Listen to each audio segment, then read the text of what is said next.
Hello, I am Francis Lombard, and welcome to Portrait of an Editor. After 2 years, I catch up with first-second editor Kiara Valdez. In our conversation, we discussed the path she took to reach the title of editor, the reasons behind extended payouts, and we have some fun talking about what's been going on with Moon Knight and the Scarlet Witch in the MCU. A reminder, please check out the Portrait of an Editor Patreon page. You can find my earlier interviews from all the way back to 2017, and it's just $1 a month to join. Now here's my conversation with Kiara. Enjoy. Hi, Kiara. Welcome back to Portrait of an Editor. Hopefully we're all awake by now, so thank you for joining me this Sunday morning. And I think my allergy medicines are kicking in a bit, so hopefully I won't be too loopy throughout this interview. Well, the last time we talked was August of 2020. And back then you were an assistant editor. Is that correct? Yes. Congratulations in order, because you are now an editor at First Second. Right? Yes. Make sure everybody's up to speed on that. But before we started recording, we were talking how you got there. And this is one thing for me, as you know, you were just discussing about how you got to that point and finally got your promotions. And it was that at my job too, I just started a new job and I had to basically leave to get a promotion and move up. So Can you explain, because you started as an assistant editor when we last talked, then you got bumped to associate editor, and then now you're an editor in the course of 2 years. How does that happen in the publishing realm that you're in? Because we move back and forth. You're at First Second, so I've talked to people at DC or Skybound or Image or Marvel, and it's a different world there. But for where you are, how did you get here now? I mean, it's so vastly different from direct market and versus like traditional publishing. Like I talk to people who do comics and like Marvel and DC, and like they're like editor within like a year and a half, and they're like, what are all these rings and steps that you guys do over there in trade? And yeah, we're just like running through like the hierarchy. I've been at First Second for 6 years, and you start as editorial assistant, and then you move to assistant editor. Yep, those are like the same words, just switched. And it's about like 2 years for each position. At least that's what they want it to be traditionally. And unfortunately, after like, even if you are really fast in your career, you're like making connections really fast, and you're like really acquiring really good books, and like your books even hit the list early on, it doesn't really matter how they promote you, because they want you to kind of stick it out, unfortunately. And it's not necessarily fully on the manager's end. It's kind of just because the manager has to get approval for your promotion from the higher ups, and it's just like a whole system thing. So yeah, since last time you saw me, I was assistant editor, and after assistant editor goes associate, and I was promoted to associate the beginning of 2021. But I personally thought I was, and oftentimes people are doing the job above them for a while before they even get promoted, and I felt like I was doing the job above me. But the only way to get the editor position I wanted, and then I thought that I deserved, was to go out and get another offer. And that is an open secret in publishing. It happens so often that people, in order to get promoted, instead of getting promoted as they should, and their company recognizing their efforts, and the name they've made for themselves in this industry, they have to go out, do an application process, which is like not fun. Mine wasn't very fun at all. It took like 2 months and required a lot of work. And then you go back to your company and you hope they want you still. Like you're like, here's an offer I got from someone else. But some people, the company is like, okay, good luck, have fun at that other place. And then for me, luckily, my First Second really appreciates my work and really wanted me to stay. So they offered me a new position and a higher salary. And that's why I'm an editor now. That's why I got promoted twice in 2021. Yeah, my day job, I mean, after I told them I was leaving, because of where they are, they've always had personnel issues of just maintaining a workforce. I thought maybe they might counter. And I'm like, nope, I got the letters and sort of one was a little pissy, and I'm like, no, I guess I'm going to the new job. So, but Yeah. it just when you said that you were looking, now you had an offer on the table from a different publisher. Yeah, I wasn't even looking. Someone was trying to poach me. Okay, I was wondering, is there headhunting going on? So somebody had approached you and stuff, but you still had to do work for a couple months? Yeah, you do. You do. I mean, it was the second time I was being headhunted in 2021. So the first time I had just been promoted to associate, I was like, nah, like it's fine. I was just promoted. And then a year went on. This was near the end of 2021. And I was like, this is the second time someone's trying to poach me in a completely different company. So I'm going to do this. I'm going to see where it lands me. It's always good to at least keep your eyes open and see what's out there, right? And consider all the possibilities. And I did, like, after 2 months of consideration and like doing that, I still was like, if I had a choice, if they gave me a choice, I would still pick for second. And they did give me that choice. So I stayed with for second because I do love it here. I just want to be recognized for my efforts. And I was, and I'm in a good place now, at least emotionally and feeling valued. But otherwise I wouldn't have been looking. But yes, they made me, because it was another position in a trade publishing job. They just, even when you're mid-career, they make you do like editorial tests. Like they made me do 2 editorial tests, which was like uncalled for and totally wild. But I guess that just shows how much they cared about who they were hiring. You know, I've been at a panel and talk about, even at Marvel, people had to do editorial tests. What exactly is that? Just if you can talk about it, of like, what did they want to see from you? I mean, obviously they were offering you a position of being an editor, so they felt that you were capable from just what they saw on your, on the outside of what you were doing and the end results of your work. So they felt you were capable, but yet they still wanted you to test twice. What is that test, if that secret could be revealed? Well, this is complicated because I'm a specialist, right? I work only in graphic novels in first second. And the people trying to push me were an imprint that does prose as well. And they're like, I hadn't shown that I could edit prose. So their first test was verse, which was completely left field. And I edited that. I did a good job, went on past that round, and then they gave me a prose book to edit, which I did, knowing that, okay, I guess they need to see both of these to see, like, I can not only edit graphic novels, but also other forms of writing. And then I passed that too, which is nice to know that I can. Do I want to edit prose forever? Or again, no, not really.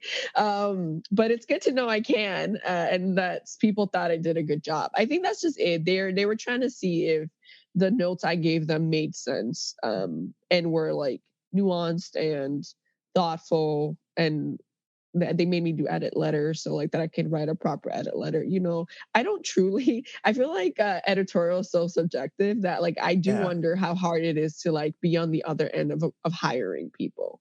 But yeah, that was pretty much that. And I think every like edit test, or even like applying for an imprint, is probably different from imprint to imprint. Did they ask for recommendations? Did they ask for anything? Yeah, because the usual, like the references. They ask for references and stuff like that. Yeah, references, because as you just said, I mean, how do you judge, an editorial? Are they looking for your point of view more than anything? If there are no correct answers, are there really in these tests, or are there? I don't think there's correct answers per se. Like, I mean, it'd be bad if you couldn't find something that you needed to critique and needed to fix. But yeah, it's more like you have your own point of view. You have vision that you, as an editor, you should always be able to look at a project that hasn't been edited and have some vision for it. So that's kind of what they were looking for. And obviously they do like interviews to make sure you're like a good person. You have good ideas on your head. You have an angle you can bring to this new place. So it's a lot of that. What about tone? Because editing, as anybody who's listened to this podcast knows, there's a lot of interaction with other people. You have to be able to be a people person in a way. What about your tone to addressing critique for an artist or a creator that, do you think they're looking for that too? Your ability to ask for changes or say no to somebody, but in a way that is productive? Because, an editor can, make or break a relationship with a creator because of just how they interact with them, the chemistry between the two of them. Do you think they were looking for that, or do they find it somewhere else? Yeah, I mean, they probably were, in the sense of like that's why they asked for an edit letter. And for me, and like edit letters for me are such a like a more, it's less of a graphic novel comics thing and more of a like traditional publishing process, because I don't really do edit letters as an editor. I like write an email and I'm pretty informal with my authors, but that's me. Like I like that informality. I like coming off really genuine, and as a friend still like having the boundaries and like letting them know like I'm wearing my editor hat right now, but having that friendliness. Whereas this imprint wanted me to write an edit letter, which I was like, okay, how do you even? And I edit letters are basically just like fancier, more formally written feedback. And that's where the tone comes in, but I didn't change my tone too much. It was still very like, it was just not, it was less playful. It was just more straightforward. And obviously like as an editor, you want to like give compliments. Like you always start an edit letter with what you like, right? Just to like let them know that you really like what you're reading. And then you like lay on like, okay, and here are the changes. And as an editor, you always like want to make your tone not authoritative. It's like all of them are suggestions. Your author can just not take them, and honestly it would suck, but you'd be like, okay, I guess we have to publish this book as is. But hopefully anyone who's working with an editor isn't like that, because then what's the point of working with an editor, right? So after you go through all that, how did you approach first second that something's that you're considering moving on to a different publisher? Were you hoping for them to ask you to stay, or did it really matter to you at that point? Yeah, I was hoping for them to counter. That was always my hope. I do love my job at First Second. It's a very specific kind of job that I can't really find anywhere else. Like now there are more graphic novel imprints that only do graphic novels, but they're currently they were not at the time looking for people. And so I do very much cherish my position at First Second. So I was just straightforward with I have a very like collegial and also like friendly relationship with my manager. And I was just like, hey, I got an offer from somewhere else. You have this amount of time to counter. Let me know. And that's very, very much what just happens. That's like a very normal thing to do. Unless you like really hate your job, which some people do, and they like just say, here, I got an offer, goodbye. Like I'm leaving in 2 weeks. That's when you don't even want to counter from them. I very much be like, I would love to know if, Macmillan would like to counter or things like that. And again, for any listeners out there, like this is so normal in publishing, it's not even funny. This is why like my boss was like, oh, okay, I'll go see what I can do, because it just happens that my boss's boss probably has done that before. My boss maybe has done that before. Like it's just such a common thing to do. Or like if you don't get, if your company doesn't counter, you just, people switch companies. There's so much musical chairs happening all the time, especially in the mid rank. So like around assistant or associate editors, where you start seeing people moving company to company, just to try to get that promotion that they want. Did they know about the first time that you were somebody approached you? Yeah, but I just got an information interview because I wanted to know what at the time that was a comics company, but it was like a 360 comics company. And I was like, how do those even work? So I just took the interview to know more about our industry. And I did let my manager know, but it was more like an FYI. It was like, hey, by the way, like these people approached me. And it was very like, it wasn't like I didn't get an offer. I didn't go that far because I didn't think at the time I wanted to. Now, so they know that this is happening, and probably some of them, their careers were established by moving to a different company and getting a bump up. So it's almost in a way that they're aware that other publishers will approach their associate and assistant editors. And then once, depending on how you handle it, how that associate or assistant editor handles informing their current boss, that's when they react. It's almost like they're either in 2 years you'll get promoted, or we'll have to think about holding on to you if you get another offer. It seems like that there's no, well, not to be sort of put it in a way, but there's no reason for them to rush you along and promote you within that 2-year period, because either you will still be there or there will be an offer from another publisher, and that not forces them, but they have to act maybe a little bit earlier. It almost seems like that's the commonplace sort of way people move around or get promoted in a way. They're not shocked by you going, oh, I just got an offer and I'm thinking of moving to another publisher, because they sort of expect it from you. Well, expect it from associate editors or assistant editors. In a sense. I mean, not like everyone's getting poached, right? It's not like there's not that many open positions. And it also just depends on, like, I don't know, like where you are. Like Forsaken is a very specific place, right? Like technically, back in the day, like Gina Gagliano went on and started her own imprint, even though she's not there anymore. And like Andrew Arnold went on and started Harper Alley, so like we're seen as a place of like expertise for this specific thing. So like it's not uncommon, especially for places like Forsaken, to like have someone always looking at, their editors. But yeah, it is unfortunate. Like publishing is very reactive and not proactive, in the sense that you were explaining. But then that also makes, like, maybe it's not 2 years. Maybe someone's in a position for 3 years, right? Or more. And like, they're like, well, when the heck am I getting promoted? And that's when they start getting antsy. I mean, I've never been looking out for jobs. I'm lucky that people have approached me, but there are other people and friends of mine that like where they're simmering and sitting in their position for 3 years. And they're like, okay, I'm going to have to start looking, because you get restless and you start feeling unvalued, right? So I would hope that like publishing would stop doing that, that promote people in the way, or like it feels like it's pointless that you do extra efforts. There's certain editors that are out there. Like, I know I've been super proactive about, making a name for myself in the graphic novels little niche circle, and like going to conferences, doing so many conferences a year, like doing like all these things to like get my name out there and like be a good editor and get, because you make a name for yourself, you attract more good projects. That is just how it works. Like half of this job is networking and like talking to people and being a people person. And if they're going to promote you just the same, whether you do that or you just sit on your butt and do absolutely nothing, then it just starts, scratching at you. Like it starts like, it becomes a burden. You start thinking, wow, what did I put all that effort into all this for? I could have just done what they asked me to do and nothing more. Yeah. And that's the sad reality, I think, about publishing. Yeah.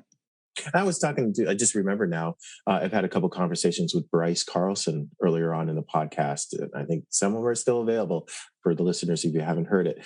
But one of the reasons why I wanted to talk to him was because Boom Studios, and they just did another round, that Boom Studio does promotions on a regular basis. And I asked him, is this an attempt to hold on to the talent you have in your editorial team? And yes, it is. It's acknowledgement of their hard work, and also a way of holding on, because they are aware of the poaching that occurs. And if you look at their editorial team, you really don't have much turnover, especially at the top. Hopefully I'll be able to get some Boom people on to talk about that too, because they just did another round. But it was interesting of them having that. But that's a different kind of publisher too. To switch gears, one of the reasons why I wanted to talk to you after all this time was you were talking about extended payouts by publishing. I hope this episode's not about bashing on publishers, but when COVID first hit, nobody knew what the hell was going on.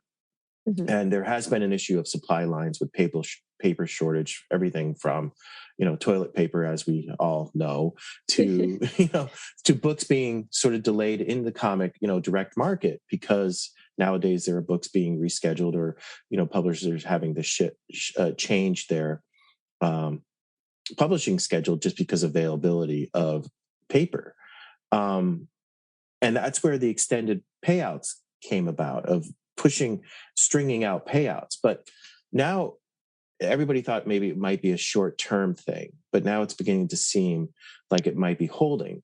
And I remember when I was working in animation, it went from a 30-day turnaround to getting paid up to then 6 weeks. And it's not just 30 days of waiting.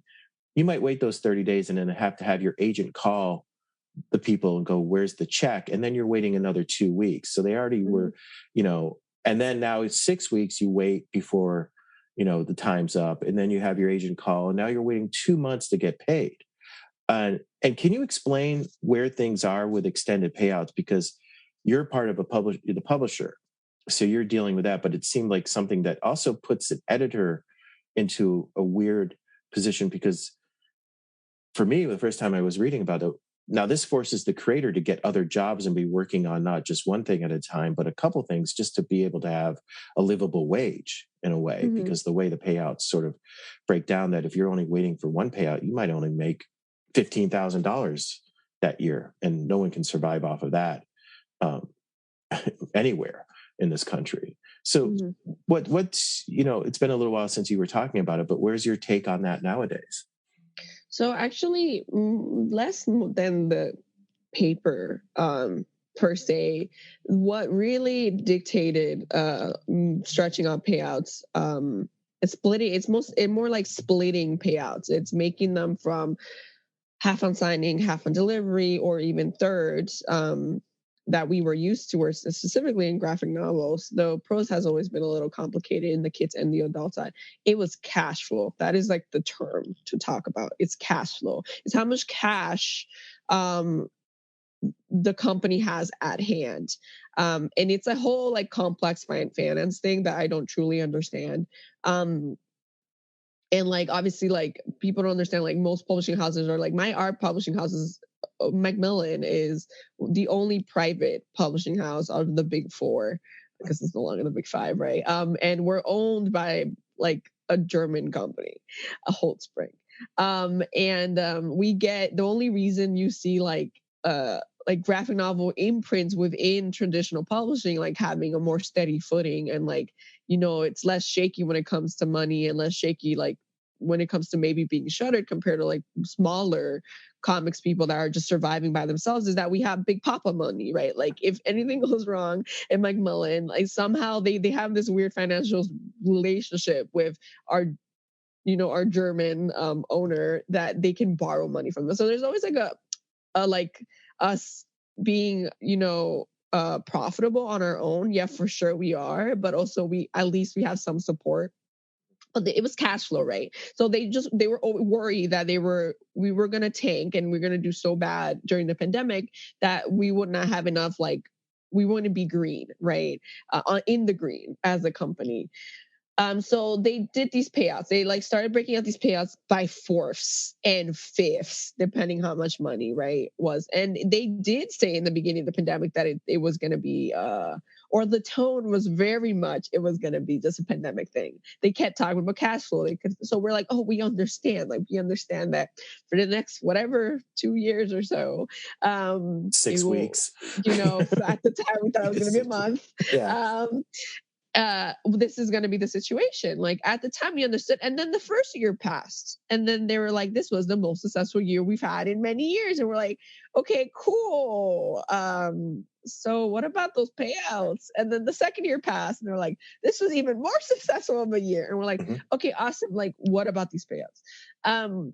And now they've made it permanent, and it makes it so hard as an editor, especially because I am like so avidly on the side of creators. Like, for this, like, there's some issues that like I can be like torn on either side. No, I am fully on the side of creators about this, especially for graphic novels, because we just take longer to do. And like some of these payouts, they thought about as a little, like they thought about graphic novels. They were like, oh, we're going to make the payout slightly different for graphic novels, but it's still not considered enough. And it's still with the mindset of prose first, as all of traditional publishing is.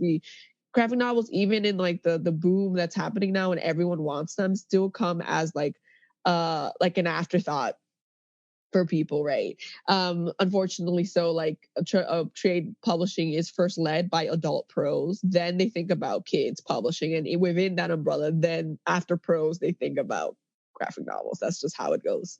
So it's ridiculous. Like some of these payments, people are making no money, and they're split. So like in 3 and 4, and it's by tiers, and it's always been the case. Unfortunately, I don't think there's, unless you're making major bank on your first book or second book, that people are doing other things on the side. I just think it's gotten worse where like people have to take on full projects instead of like doing like covers or like doing illustration for newspapers and magazines. Like people are out here doing 2 projects at the same time. And luckily, and for second, we're in a place where we can be very lenient with deadlines. I have a creator who basically told me, hey, like, I need to go and do something else for a while. Like I need to put a pause for this and then go make money. And I'm like, you do you. Come back when you're ready to continue this. Because like we have a really healthy pipeline, and if a certain book can't make it on a season, we have enough books that can. Whereas we can keep publishing the amount. We actually overpublish. We've been publishing more than we should be publishing for the last year or so. And that's probably because you've been doing so well with the last 2 years. I mean, if anybody, that too.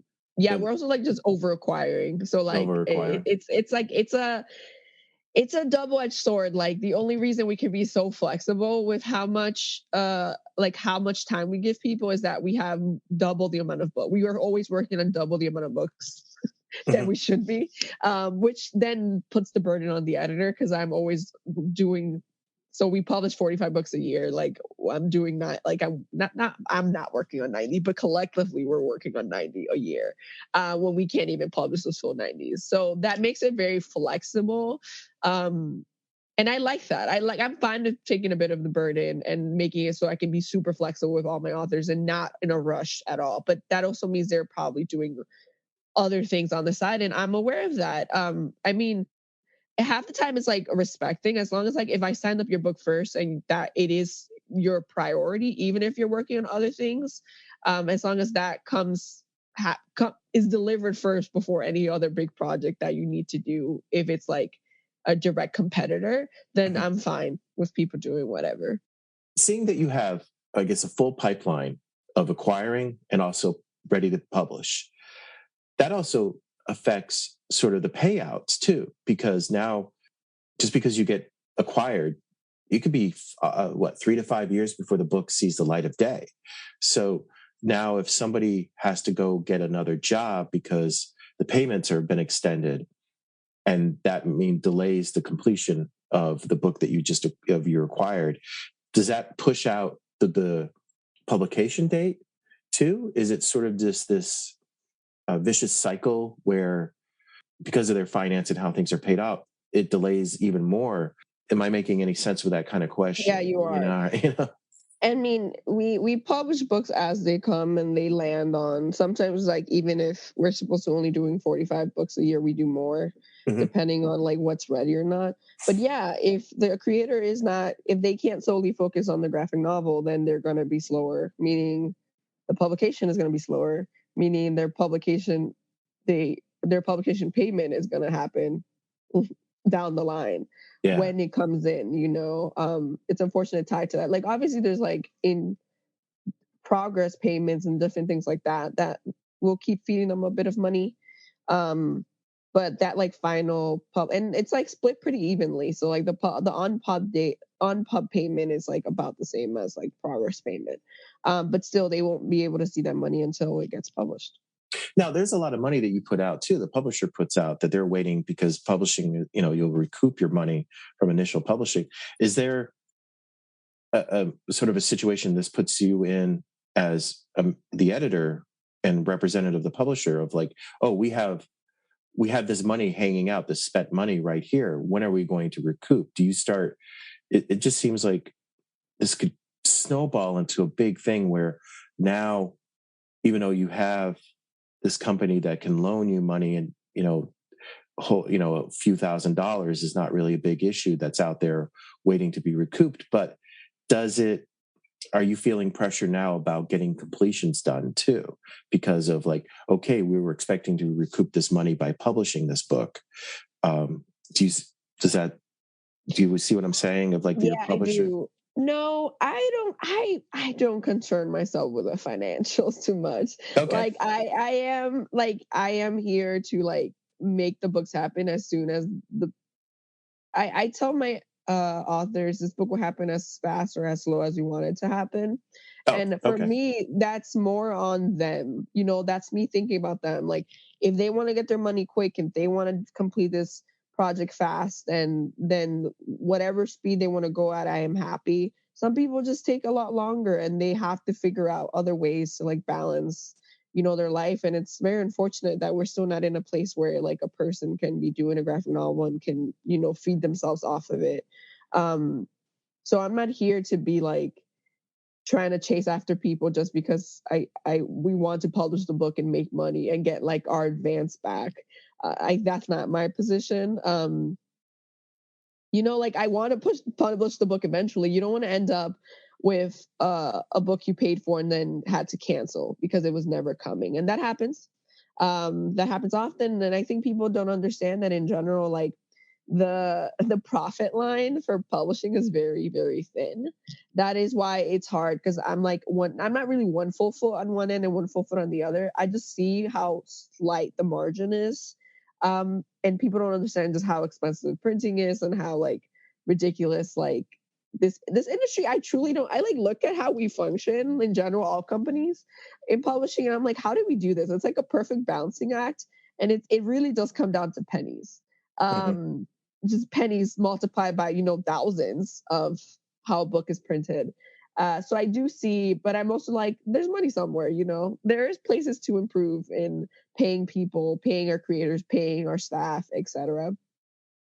But yeah, I'm not here to like, I don't think too much about, like we have contracts, like people, I would like the books to be handed in, but we do often, so not often, I don't want to say often, but because we do wait it out. There's some books, like for example, and not on the fault of anyone in the project, but like there was a book that came out 2 years ago, like Shadow Life, that I think we acquired like 7 years ago. Like this happens here and there where like a book, just unfortunate circumstances add up, and it takes 7-8 years to publish a book. And we're the kind of company that we kind of like sticking it out as far as we can, as long as we can.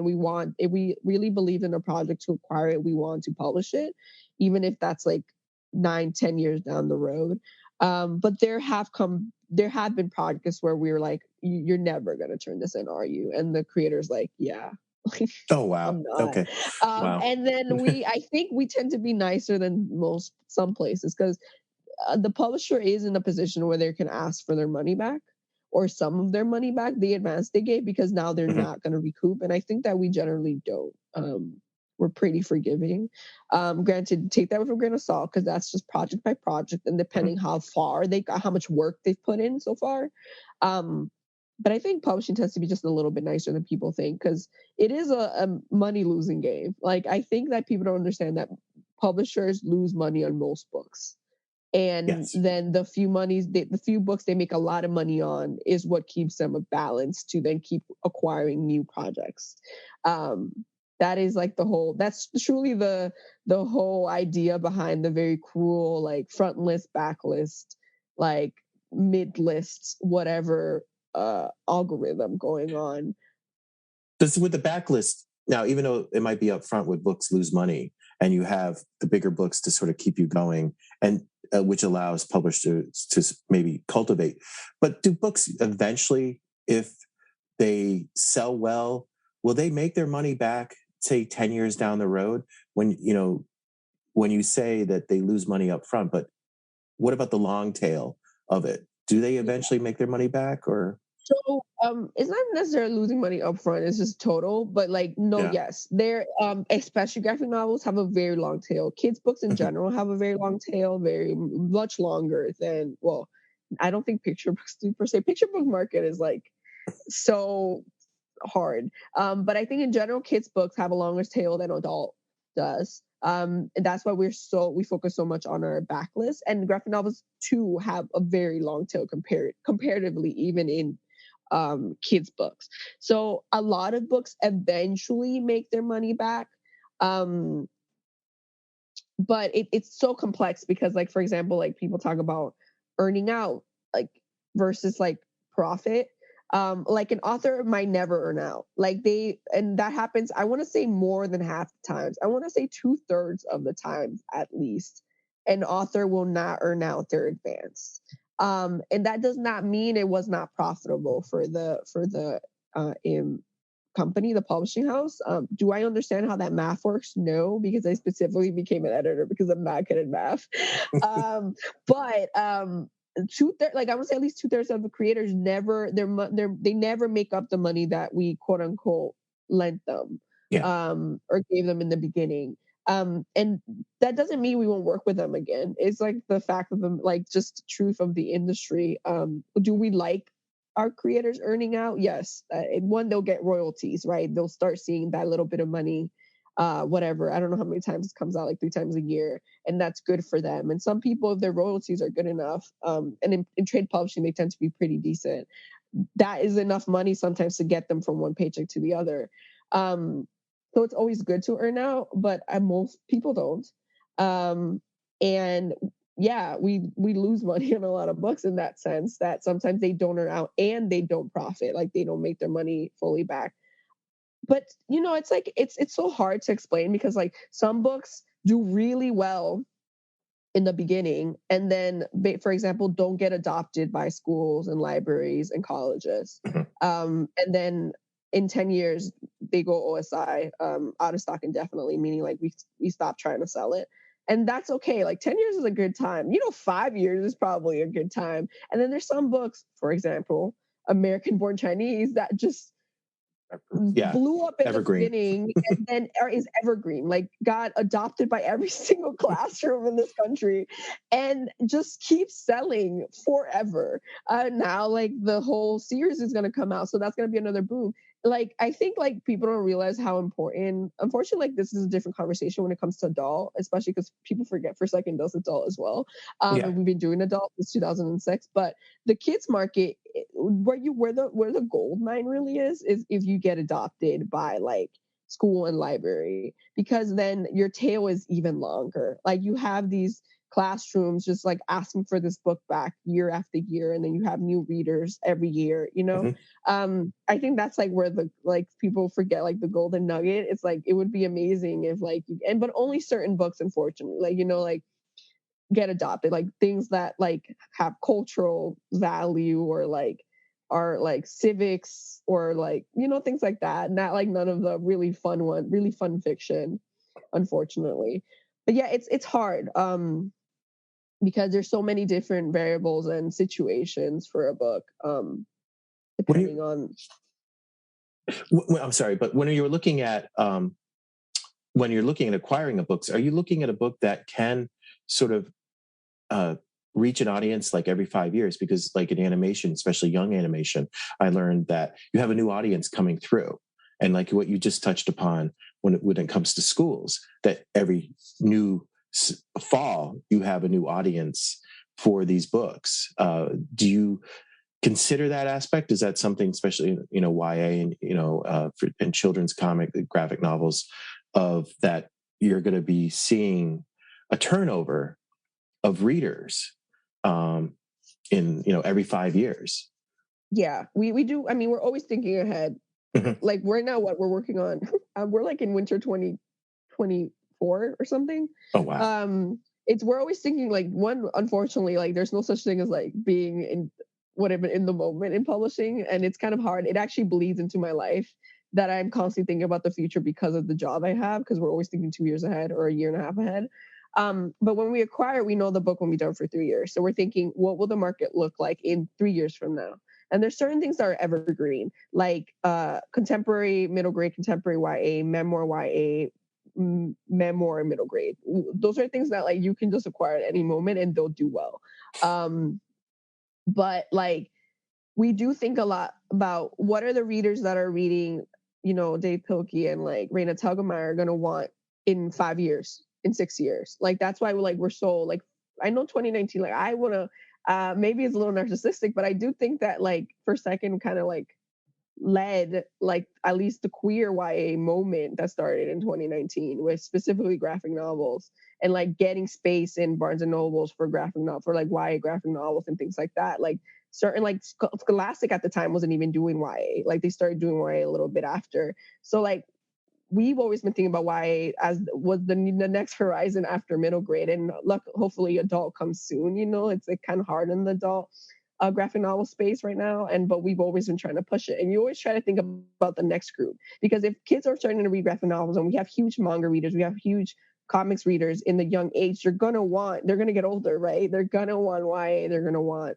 adult. So you're always thinking about that, and you're always thinking about like what might be popular in 3 years. Like for a while, like I want to say that like vampires and like werewolves are having a resurrection, right? Like we're it's like fashion. We're cycling right back to like the early 2000s, like mid 2000s.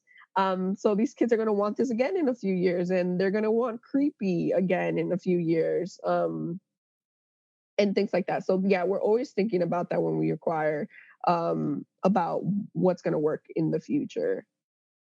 To get back to extended payouts and sort of put a period on that, from what you were saying before, there are ways of getting around this and not feeling like you're going to starve to death just working on one book. What do you say to the creators when you explain the extended payouts, that if you deliver this book, if you deliver it earlier, or depending on what you stay with the schedule, there are ways of moving on to another project, and establishing a career. You're not going to get sidelined by not having income. How do you, I guess, address that and sort of encourage them to approach it in a way that is not negative, and that maybe if they can jump into the work, it's not going to be an issue? It's very difficult because, so one, I'm like, all the finance and payout stuff, I'm hopefully talking to agent too. And Yeah. I'm the most comfortable talking to agent because I just don't feel like I can give good advice or like how people should manage their finances and like balance their work. Like at best I try to be flexible. And I always tell them, look, you can make the choice of like, and I'm here for you if you want to do this fast or if you want to do this slow. I mean, we established a pace in the beginning. Like I asked for like estimate deadlines, and I asked, like, how long do you think you need for like thumbnails? How long do you think you need for pencils? And we established that like skeleton deadline, and that's me trying my best to keep them on the more, not accelerated, but what their ideal pace is. And I want to say like 9 times out of 10, they fall out of that pace. That just life happens. And the only thing I can offer them when that happens is, hey, we can just extend this deadline. And you do what you need to do on your own, whatever caused this delay, or maybe it wasn't. Like some creators I work with have full-time jobs and they're doing this on the side, and some, this is their full-time job and they have to do a lot of balancing. So there is other considerations they have to deal with that I can't necessarily advise them on. I just can give them the support of being flexible. Yeah, and it's unfortunate. Like I have the conversation about payouts with agents a lot. Yeah. And I think we're gotten to a point where like they understand our frustrations, because we are put like our back against the wall. We have higher ups have told us that we can't stray. Like we're not allowed.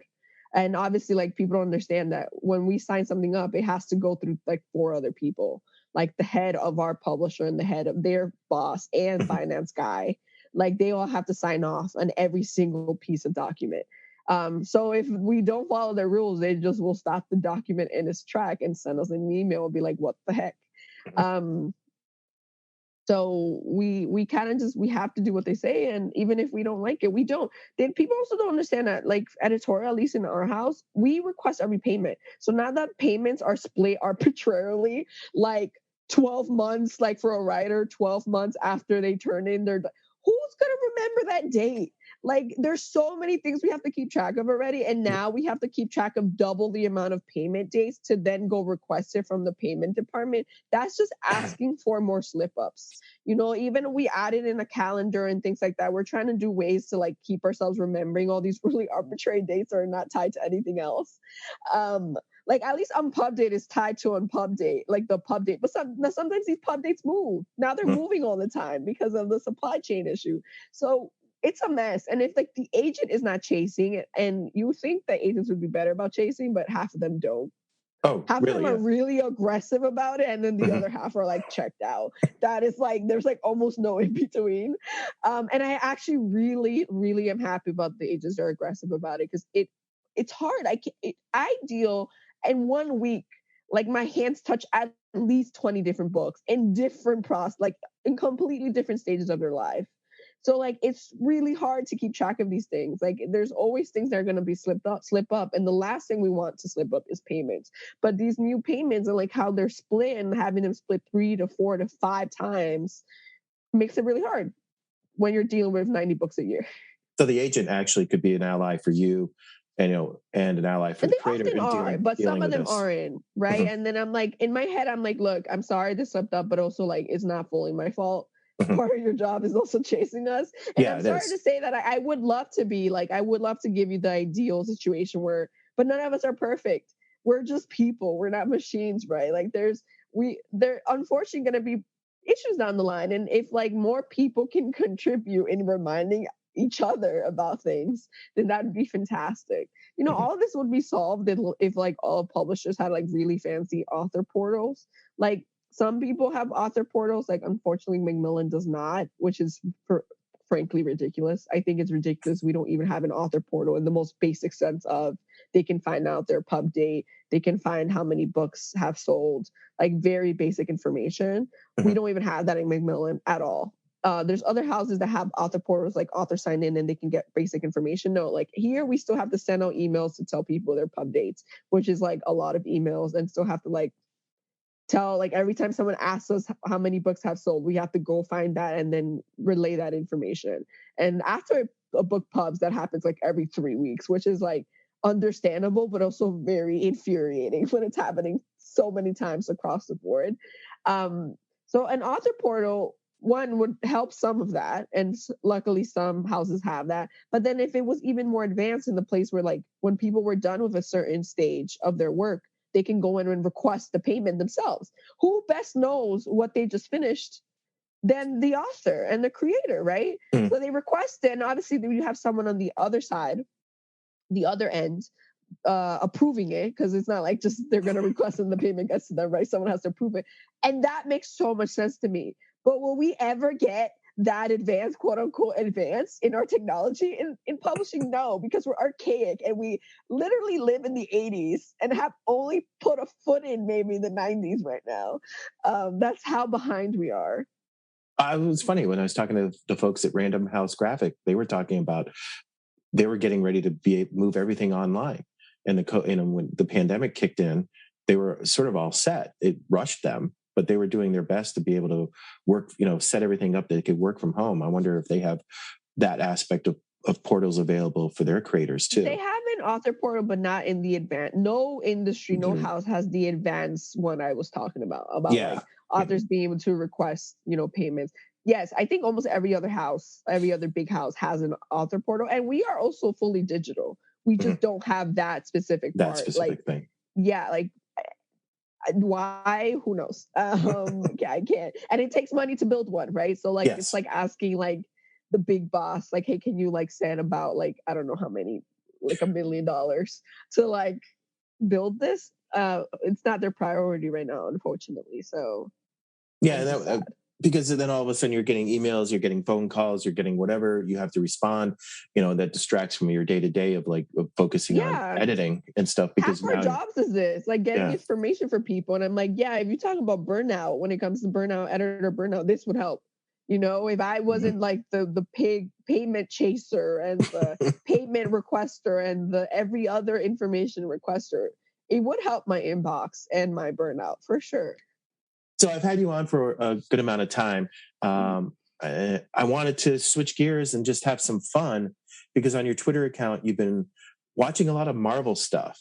So you were talking. I haven't watched Moon Knight. To be honest, I didn't really like the trailers, even though I grew up reading Moon Knight. But now it has occurred to me, I'm like, the thing about Moon Knight that appeals to me and what creators have been taking advantage of, and maybe this is what the show itself has done, is that Moon Knight can be almost anything that anything your mind takes you.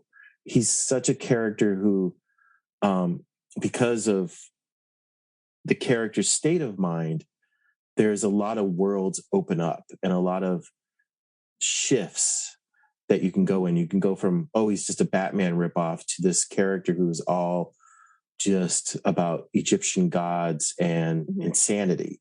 And then, of course, you've been talking about Scarlet Witch, who, we're talking about the day after George Perez's passing was just announced. And Scarlet Witch, because of George Perez, probably is one of my favorite Avengers. And I was saying, because she seems the most human. She's the most powerful, one of the most powerful Avengers, but also the most human. The romance between her and Vision always sort of got me as real, which is a weird way of explaining it.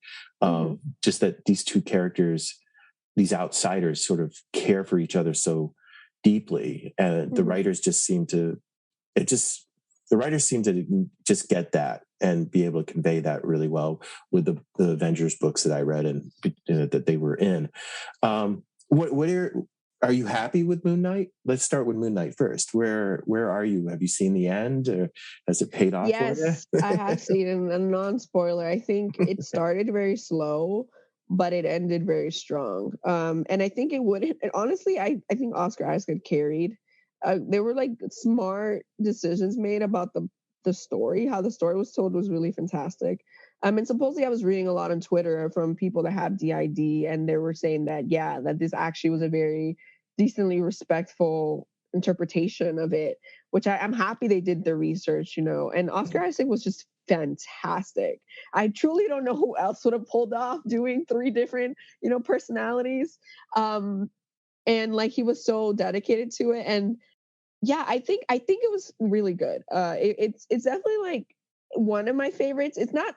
I'm very weird. I think objectively, it's second to WandaVision in vision of how they were like, we're gonna do a very good series, and like it's gonna be very beautiful, and the story is gonna be very intricate and well planned. I think in that sense, WandaVision's first, and then that's second out of all the shows. And I loved like the Egyptian aspects of it. It had a lot of fun at times, like unreliable narrator. You truly, every episode you end and you're like, I don't know where this is going after this. But I think it ended super strong. So I really loved it. And it was very interesting seeing this kind of character that is dealing with their own, mental issues, and that's taken really seriously. And then on the flip side, it's like, okay, he's like an Egyptian superhero. So that was very fun, and like seeing all the deities, like the Egyptian deities, come to life in like really fun ways. Like Tawari is like she's forever one of my favorites of the series. She's like this, for people who haven't seen it yet, this hippo goddess lady of fertility. She's super fun. So I enjoyed it a lot. I think they did a really good job with it. And who knows if there's going to be a second season, but there might not be. And if there's not, I'm okay with where it ended. And visually, I mean, one of the things that appeals to me, Moon Knight's one of the most interesting characters visually in comics. People who really get him have really managed to take advantage of that. And does the show really, the visuals aspect, I mean, all the gods and just the whole aspect of the Egyptian imagery, and just Moon Knight being this character in white popping from the darkness and stuff. I mean, they all there. Really, really go into it. They like spend so much energy on the little details, like when he flies and shoots its cape, it's always a crescent moon. And like there's especially because when he has different outfits depending on the personality. Like the more complex one, Mark's outfit is like very complex, and you have like the blades in the chest that are super cool, and they're also crescents. They play a lot with imagery, and it is all about imagery, right? It's about the perceiving and perception. Is all that Moonlight at its core is is about. And they do play a lot with that. And you have a bunch of beautiful, a lot of it takes place in Egypt, and you have not the usual weird yellow tone that people misrepresent Egypt as, and you have Egypt in full color, you have Egypt at night. You have the Field of Reeds at one point, and you have like all this like Egyptian deity stuff that's like beautifully done. I think the imagery is gorgeous. Again, second to WandaVision, and not even that, because I don't like comparing them because they're completely different shows. I think it's gorgeous. It's one of the best things about it. It's beautiful to see. And what about Scarlet Witch? I mean, I haven't seen Doctor Strange. maybe you've seen tonight, but I was looking forward to. It was great. You know, I think Sam Raimi, Doctor Strange, awesome, and then finding out that Scarlet Witch will now be playing in this movie and continuing on and be a big part of it. I mean, where are you? Were you a Scarlet Witch fan? Have you? I've been a Scarlet Witch fan forever. Oh, okay, great. let me phrase this for readers. I am not. I don't read direct like market comics. Marvel. Sorry, I'm a faker. I just an MCU fan. I go in and then I do my research after. I'm a Wikipedia diver, and like I watch a lot of YouTube videos of fans. You know, fans explaining Easter eggs and stuff. That's how I get all my background information and all like the theories and stuff. I just watch people who are knowledgeable and do the reading and absorb it through them. It's always been really hard to get into. Like, I just think it's very hard and intimidating for someone who hasn't been doing it all their lives to just jump in. And I'm just not going to. I'm going to keep enjoying it off on the sidelines. But I've since her introduction, very back then, what was the first movie? It was not Civil War, before Civil War. Ultron, right? Yeah, Ultron. Yeah, the Ultron, the second Avengers. I loved her because I love witches. I love witches, and I knew she was going to be Scarlet Witch, even though they weren't calling her that. And I've always loved her power. So she's always, I think, since then, she was my favorite female Avenger. At the time, like if I had to rate like Tony, like RDJ, Tony, Iron Man has always been my favorite. He's my top. And then I want to say Scarlet Witch is second.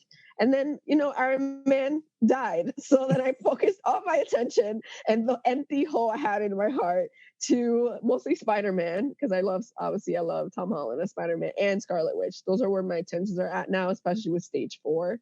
So I love Scarlet Witch dearly. And I think WandaVision was just amazing. I loved it for Elizabeth too, as like an amazing actress that finally is getting like the recognition that she deserves and is putting some of the best acting chops in all of MCU into this character.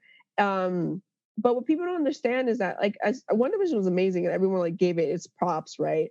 They were, I think, filming Doctor Strange 2 and Multiverse of Madness at the same time or right after WandaVision. There was like some weird I loved the movie, and I'm not going to give any spoilers, but you will see as a fan of Scarlet Witch a bit of there's a lack of continuity in character, in nuance. I loved the movie. Let me be very frank about that. I didn't think the movie was great, but I loved it. It was super fun. Like Sam Raimi, like that. I never thought I was going to see horror, like as much horror as I saw, and as much campy horror as I saw in that movie. Never thought I was going to see that in MCU. And I've always been a horror fan, like because of my mental state right now, or in the last few years, I see less horror. But I grew up on horror. Like it was the thing I would go see in a movie theater. So I loved it. I was cracking up probably in moments I should have been laughing. But I thought it was I think it's the most fun I've had since Ragnarok. So I think that says a lot. And I think there should be Marvel movies that are fun. I don't think, especially now that we're in Stage 4, they feel less bound to like what I call the template that they established in Stage 3, right? The amount of seriousness and the amount of comedy they were doing in Stage 3, they kind of got it down to like a perfection. And when in Stage 3, you knew what you were going into, you knew how much you were going to be laughing, and you know how much you were going to be feeling and in your feels. But now in Stage 4, I think because it's so far along, they don't care about attracting new people. Who is going to join in this far in the MCU, right? and they're just having a lot of fun. That's why we see a lot of divisive opinions. Like Eternals was divisive. Shang-Chi wasn't really that divisive, but Eternals was a completely different kind of movie than we've seen MCU before. WandaVision itself as a show was super divisive in the beginning because we were like, what is going on? Yeah, that was a new take. They're just taking really big risks now because I feel like they can, because they know that at least half the fandom is going to keep watching whatever they put out. So I think this was big risks. In some parts, big rewards, and in other parts, fell flat. But for me personally, what fell flat I'm not fully concerned about that because I was very entertained and it was a very good experience. But I do think some Scarlet Witch fans are going to come out of this movie a bit like I did, whereas I was like, where are we going from now? And some might just get fully offended. Oh, really? By what don't happens. Don't tell me. I'm not going to tell you. I'm not going to give you any details. I wasn't as a Scarlet Witch fan. And if people read the comics, I think they're going to be even less offended because like they're drawing a lot on stuff that happened in the comics. Like none of this is completely new. They're just like, they kind of like Frankenstein things, as the MCU does. They pick and choose from different parts. But supposedly Elizabeth Olsen signed the contract. Who knows? I don't actually know if this is fully confirmed. It's going to be on for many new movies. So I'm really interested to see what happens after this and what kind of role she takes. She carried this movie. I think if you're a Scarlet Witch fan, you're either way, even if you get really mad or if you really love it and have a lot of fun, you're going to be very invested because honestly, this movie should have been called Scarlet Witch Multiverse of Madness. Sorry for the Doctor Strange fans out there. We're going to finish this and I'm going to just go see the movie now because that even makes me want to see it, once again, with hearing about Sam Raimi and stuff like that. That's like, I don't care. I mean, like Ragnarok, which is not my favorite one, but it's a hoot. And it's, if you really look at it like a, storytelling crazy, it's fast and loose, but it's so entertaining. So it's just a fun 2 hours in a movie. And that's sort of, it sounds like what you're just saying is that Marvel's just like, let's just bring even more of the sort of fun and craziness into the Marvel universe that from the comics and these movies, and not worry about being like, put you through this perfect emotional evolution for the next 2.5 hours. And I was really happy to see that Doctor Strange is only about 2 hours long too. So I saw that. I was like, after seeing so many 3-hour movies, I was like, oh my God, this is only 2 hours. And one of my friends said that this movie felt really comic booky to her. And she's right. Like there's certain like slapstick moments where you're like, this literally just reads like the really cheesy parts of a comic book. There's a lot of genres. Like you're gonna go into this movie, you're like, what is going on? Because it's like horror and also slapstick at times and kind of campy at other times. So for some people, that's why it felt like kind of not cohesive. But for me, I was just surprised. Me saying that a Marvel movie surprised me is like shocking this late in the game. And that's kind of what I want. And that is very hard to do if you don't take humongous risks, right? Like I just want to be kept surprised and entertained from now on. And I think they're going to be doing a lot of more wild things like that to, cause that reaction. Awesome. Well, hey, our time is up. So thank you very much for spending your Sunday morning with me. And I'm going to go see Doctor Strange probably in about a half hour. So have fun. Well, and it was great talking to you. Great catching up with you. And we shouldn't let like 2 years go by next time. So yes, don't work too hard. And I will be talking to you later. Thank you. Goodbye. Thanks for having me. You're welcome. See ya.